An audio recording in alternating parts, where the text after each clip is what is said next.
This is the ENGWE M20. The punchy motor and the cushy ride turn rough streets into something I actually look forward to, even when I am tired or running late. I would put this in the fun commuter and weekend explorer category. It is a fat tire, motorcycle-inspired electric bike for riders who want real power, real range, and a stable, confidence-boosting feel.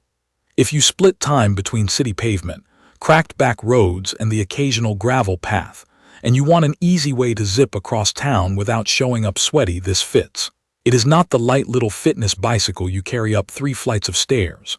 This is a solid, planted ride for people who value comfort, style, and torque. Design-wise, the frame has a mini-moto vibe that gets attention, but what actually matters is how it feels. The aluminum chassis is stout, and with the front and rear suspension plus those fat 4-inch tires, the bike shrugs off potholes and curb cuts that normally make me tense up. The seat is wide and genuinely comfortable, and the handlebar angle leans me slightly forward. It gives a bit of a motorbike stance, which I have come to like for control, though it might feel different if you are used to upright beach cruisers. The lights are a real advantage. The bright light-emitting diode headlights throw a wide beam, the tail light is clear, and having actual turn signals feels like a luxury on an electric bike in this class. There is even a horn that is louder than I expected, which helps in busy traffic. Getting it from box to road was straightforward. Most of the bike arrived assembled. I am not a mechanic, and it took me less than an hour with the included tools to bolt on the remaining pieces, check the brakes, and true the front wheel enough to ride. Powering up is simple. I flip the battery switch under the frame, then press the top button on the liquid crystal display at the bars. The screen wakes up with battery level, current speed, trip distance, and the pedal assist level. After one ride, it becomes second nature. There are 5 pedal assist levels that change how much the motor helps. When I want to cruise and save battery, I stay in the lower levels. When I want a strong push off the line or I am facing a long hill, I bump it up. There is also a throttle on the right grip. Twist it and the bike goes, no pedaling needed. On days when I feel spent, that throttle is a gift. Responsiveness feels dialed for daily use. The motor adds power smoothly and predictably, and the bike holds a line over broken pavement without wandering. Acceleration with pedal assist is brisk, and with the throttle it is a quick, steady surge rather than a lurch.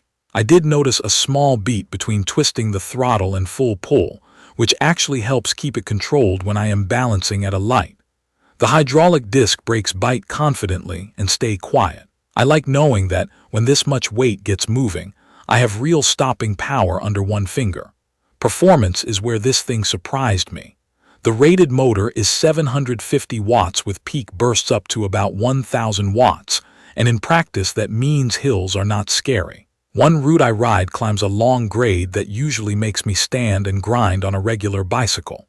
On the ENGWE M20, I sit, shift to an easier gear on the Shimano 7-speed, bump pedal assist, and it pulls without drama. On flat ground, I have seen a steady 28 miles per hour with pedal assist and a strong cadence.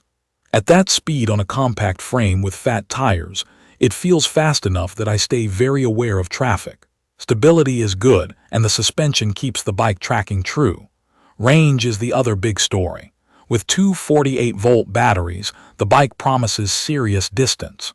On a mix of pedal assist 2 and 3, rolling terrain, and occasional throttle bursts, I have gotten more than 50 miles on a single day without reaching for a charger, and I still had juice left. If I baby the assist and keep the pace relaxed, I can stretch it further.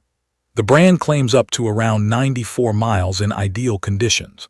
I think that is possible if you keep it conservative and pedal more, but in real city riding with stops, hills, and some throttle, my numbers in the 50 to 60 mile range feel honest. Charging time is not short. Each battery needs roughly 5 to 7 hours, so I plug in overnight and do not worry about it. Let me walk through a few real rides. My first real trip was about 10 miles to campus across a route I know well. The pavement is messy with patches and raised manhole covers. The M20 kept the chatter out of my hands and back. I ran the tire pressure on the softer side, and the front and rear suspension did the rest. Midway through there is a quick detour on a gravel path. I took it to see if the fat tires would skate around, but the bike held a steady line. It is not a mountain bike, but I never felt nervous. A week later, I ran errands around town. Start-stop traffic, hop up a curb to get to a bike rack, squeeze through a narrow alley. The throttle saved energy when I needed to move quickly across an intersection, and the turn signals made drivers less jumpy when I merged into a lane. The horn got one driver to look up from a phone. On the way home, I tackled a steeper neighborhood climb. I stayed seated, shifted down, and the motor kept a comfortable pace without me sweating through my jacket. I also did a night ride on purpose to check the lights. The twin headlights put a bright, wide patch on the road with enough side throw to spot debris, and the tail light is visible from far back. The turn signals are bold and make clear what I am doing. I wish more electric bikes had that by default. I did notice that the liquid crystal display can get a bit washed out in direct midday sun, but it is still readable if I tip the angle a touch. For day-to-day use, this bike feels like a small commuter machine with real legs. A typical weekday for me is a morning ride to work, a lunchtime coffee run, and back home with a detour through the park. I leave it in a middle assist level and only tap the throttle when I want to rest. The seat has been comfortable for longer stretches.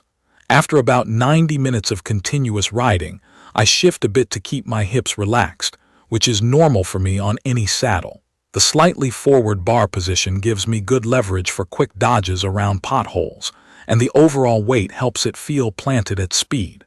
There are a few unique touches that genuinely change how I use it. The dual battery setup is the big one. Not having range anxiety is liberating. I do not plan my routes around outlets. I just ride, then plug in at night. The integrated turn signals, the bright light-emitting diode system, and the loud horn make dusk rides in city traffic feel safer. The front and rear suspension and those fat tires let me take shortcuts across grass or packed dirt without thinking twice. The Shimano 7-speed drivetrain is simple and reliable, and it plays nicely with the motor assist. The ride mode switch on the display lets me choose between Eco Cruiser for maximum range, Urban Warrior for a bit more punch around town, and Turbo Performance when I just want to open it up. I switch modes more often than I thought I would. Eco on long flat paths, Urban when I am weaving through lights, Turbo for hills or when I am running late. It is not perfect. With both batteries installed, it is close to 100 pounds. That weight is a benefit on the road because the bike feels stable and unflappable, but it is a reality if you need to lift it into a trunk or upstairs. I plan my parking with that in mind. Charging takes patience. This is not a quick top-up situation. Give it a night and it will be ready in the morning. The display can reflect daylight at certain angles. A small tilt fixes it. I also had to snug a few bolts after the first week, which I always do with new bikes anyway. So who is it for? If you want an electric bike that looks bold, rides comfortably on rough streets, and brings serious power and range without making you fiddle with settings all day, the ENGWE M20 is a strong option. It suits riders who want a fun commute, longer weekend loops, and occasional detours on gravel or grass. If you have to carry your bike upstairs every day, or you want a feather-light pedal-only feel, this will not be your match. If you want a durable, confident machine that turns daily rides into something you will actually choose over the car, it is an easy recommendation for me. You can view detailed information about the ENGWE M20 in the comments section. Thank you for watching.